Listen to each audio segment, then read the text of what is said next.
फरीदाबाद, गुरुग्राम, मानेसर, हिसार, करनाल, पानीपत, रोहतक और यमुनानगर, इनमें मेयर के भी चुनाव होने हैं और सभी वार्डों के चुनाव होने हैं।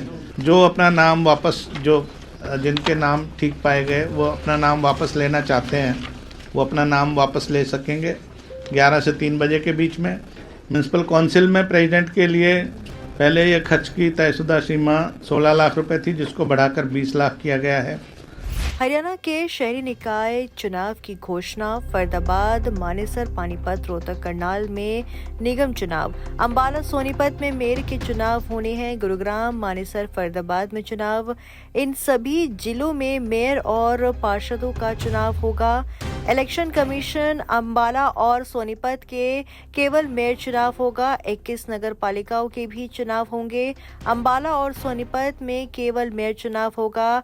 पटौदी, थानेसर, अंबाला और सिरसा में नगर परिषद चुनाव। प्रदेश में 21 नगर पालिकाओं के भी चुनाव होंगे। हरियाणा में निकाय चुनाव के लिए मतदान 11 से 17 फरवरी तक। नामांकन इलेक्शन कमीशन 2 मार्च को। निकाय चुनाव के लिए वोटिंग ईसी फरीदाबाद, गुरुग्राम, मानेसर, हिसार, करनाल, पानीपत, रोहतक और यमुनानगर में मेयर और सभी वार्ड मेंबर के चुनाव होंगे।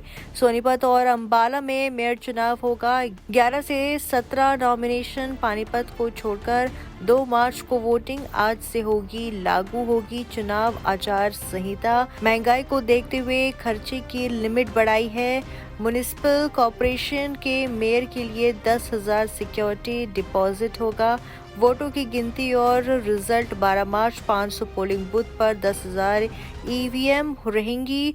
नोटा का विकल्प भी लोगों के पास रहेगा। साथियों नमस्कार। तो आज हम इकट्ठे हुए हैं, बहुत देर से जो प्रतीक्षित था म्यूनसिपल इलेक्शंस के अनाउंसमेंट के बारे में। जो चुनाव अब होने जा रहे हैं जिसकी आज आपके सामने हम घोषणा करेंगे, वो 8 म्यूनसिपल कॉरपोरेशंस हैं जिनके नाम हैं फरीदाबाद, गुरुग्राम, मानेसर, हिसार, करनाल, पानीपत, रोहतक और यमुनानगर। इनके आम चुनाव होने हैं और वैसे राइटअप भी मैं दे रहा हूँ बाकी। फरीदाबाद, गुरुग्राम, मानेसर, हिसार, करनाल, पानीपत, रोहतक और यमुनानगर, इनमें मेयर के भी चुनाव होने हैं और सभी वार्डों के चुनाव होने हैं मेंबर्स के। तो इसके अलावा 2 उपचुनाव हैं मेयर के, अंबाला म्यूनसिपल कॉरपोरेशन और सोनीपत म्यूनसिपल कॉरपोरेशन। जैसा कि आपको पता है, श्रीमती शक्ति रानी शर्मा जो अंबाला कॉरपोरेशन म्यूनसिपल कॉरपोरेशन की मेयर थी, वो कालका विधानसभा सदस्य चुन ली गई थी और जिस वजह से ये पोस्ट खाली हुई 8 अक्टूबर 2024 को। जो अपना नाम वापस जिनके नाम ठीक पाए गए वो अपना नाम वापस लेना चाहते हैं वो अपना नाम वापस ले सकेंगे 11 से 3 बजे के बीच में। फिर 19/2 को ही 3 बजे सिंबल्स अलॉटमेंट हो गए, जो अंत में जो चुनाव प्रक्रिया में लोग शामिल होना चाहते हैं उनके लिए 19th को ही। और 19 को ही फिर जो पोलिंग स्टेशंस हैं उनकी लिस्ट पोस्ट कर दी जाएगी।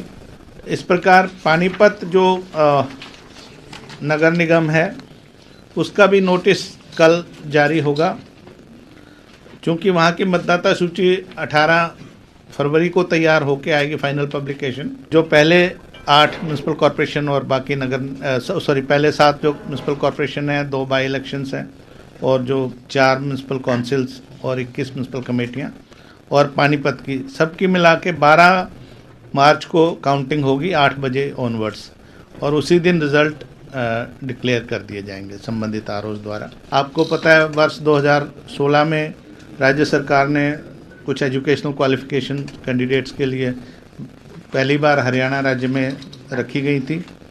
मेयर जो कॉरपोरेशन के हैं उनके लिए जो अनरिजर्व्ड कैटेगरी है उनके लिए 10वीं पास है। विमेन और एससी कैंडिडेट के लिए 8वीं पास है। एससी विमेन के लिए भी 8वीं पास है। मेंबर जो कॉरपोरेशन हैं म्यूनसिपल कॉरपोरेशन उनके लिए भी 10th है, और विमेन या एससी कैंडिडेट या एससी विमेन कैंडिडेट उनके विमेन या एससी कैंडिडेट के लिए 8th पास है, विमेन किसी भी कैटेगरी की, और एससी विमेन के लिए 5th पास है मेंबर में। इसी तरह से प्रेसिडेंट म्यूनसिपल काउंसिल या म्यूनसिपल कमेटी के लिए अनरिजर्व सीटों के लिए 10th पास है, विमेन या एससी कैंडिडेट के लिए 8th पास है, और एससी विमेन के लिए प्रेसिडेंट म्यूनसिपल कमेटी या म्यूनसिपल काउंसिल के लिए 8th पास है। इसी प्रकार जो मेंबर म्यूनसिपल काउंसिल या कमेटी है, अनरिजर्व सीटों के लिए 10वीं पास है, विमेन या एससी कैंडिडेट के लिए 8वीं पास है, और एससी विमेन कैंडिडेट के लिए 5वीं कक्षा पास होना अनिवार्य है।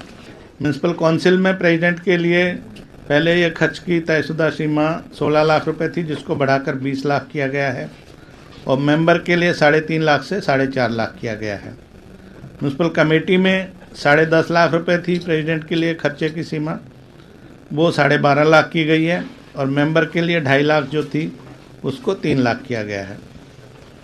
सभी कैंडिडेट्स चाहे वो जीते या हारे, जो भी चुनाव में भाग ले रहे हैं, उनको अपना लेखा जोखा खर्चे का रखना पड़ेगा, डेट ऑफ नॉमिनेशन से लेके और रिजल्ट डिक्लेरेशन तक, और उसको 30 दिन के बाद उसको डिप्टी कमिश्नर के यहाँ पे वो जमा कराना होगा। अगर कोई नहीं करवाते हैं तो जो आज के दिन जो कानून है, जो रूल्स हैं, उसके मुताबिक उनको 5 साल तक के लिए अयोग्य घोषित किया जा सकता है चुनाव लड़ने के लिए।